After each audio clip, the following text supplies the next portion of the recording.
మళ్ళీ గడుగుతుంది ఇంకా ఉంది. ఇప్పుడు ఏం చేస్తారంటే ఆ ముంతల్లో నీళ్ళు ఉన్నాయి కదా, ఒక్కొక్కరు ఒక ముంత తీసుకొని దాంట్లో బాగా కలపండి. పసుపు కుంకుమ ఏమైనా అడుగుంటే బాగా కలుపుకొని ఒక్కొక్కరు ఒక్కొక్క ముంత నీళ్లు స్వామికి అదైన తర్వాత మళ్ళీ మంత్రం చెప్పుకుంటాం.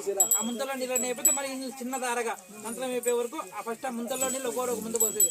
మళ్ళీ ఆ బిందెలో నీళ్ళు చెంపుతో చిన్న దారగా మంత్రం అయిపోయే వరకు కూడా ఓం నమ శివాయ అనుకుంటే మంత్రం అయిపోయే వరకు కూడా పోస్తుండాల. ఓం నమో భగవతే రుద్రాయ.